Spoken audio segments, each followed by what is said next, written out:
Sudan के अखबार में ये वाकया किसी मुसलमान ने लिखा कि मैं आयरलैंड गया तो मैंने मेडिकल का इम्तिहान देना था, फीस थी $399, तो मेरे पास $1 चेंज नहीं थी, मैंने $390 जमा करवाया। मैं वहां कुछ दिन रहा, मैंने इम्तिहान दिया, मैं वापस आ गया। काफी अरसे के बाद मुझे वहां से लेटर आया मेडिकल कॉलेज की तरफ से कि जी आप गलती से $1 अजाफी दे गए थे, हम आपको वापस भेज रहे हैं। फिर उसने दूसरा वाकया ये लिखा कि मेरे कॉलेज और मेरी रहायशगाह के दरमियान में एक औरत की दुकान थी, मैं वहां से कोकोआ डिब्बा खरीदता था 20 पेंस का। तो एक दिन यह हुआ कि मैं जब दुकान पे पहुंचा तो 2 डब्बे पड़े थे और एक पे 20 पेंस लिखा था, एक पे 22 पेंस लिखा। मैंने उससे पूछा तो उस मोहतरमा ने बताया कि दरअसल नाइजीरिया से हमारा ये माल आता है, तो उनके साथ हमारे मुल्क का कोई मसला हो गया है, तो चीजें महंगी हो गई हैं। ये जो 20 पेंस है ये पुराना माल पड़ा है, इसलिए हम इसको 20 का ही दे रहे हैं, नया माल आ गया है तो उसको हम 22 पेंस का दे रहे हैं।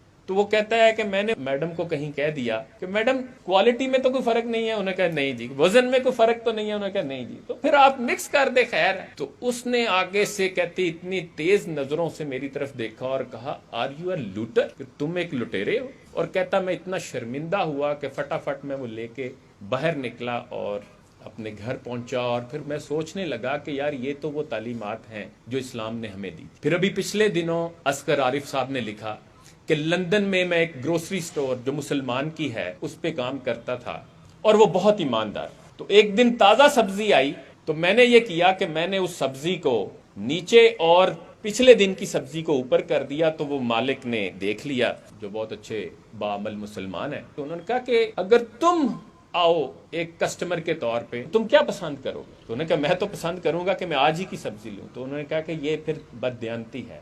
तो उसने उनको ऊपर करवाया और आज उनकी भी माशाल्लाह 4 स्टोर्स हैं लंदन में ग्रोसरी के।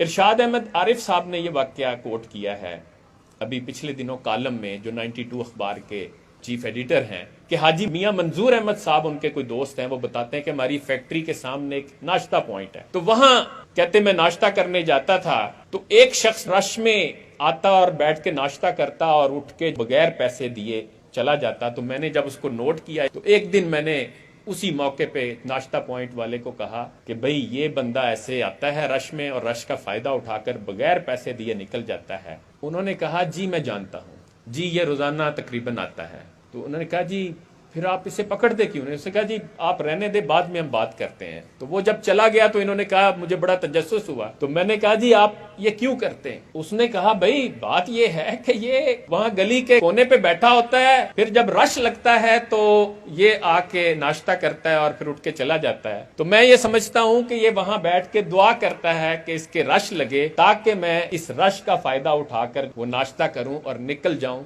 तो मुझे क्या जरूरत है इसके और खुदा के दरमियान में आने की? तो मैं तो समझता हूं कि ये जो है दुआ करता रहे, ये आता रहे, मैं तो इसको कभी नहीं पकड़ूंगा। मत शिकायत करो जमाने की, ये अलामत है हार जाने की। शुक्रिया।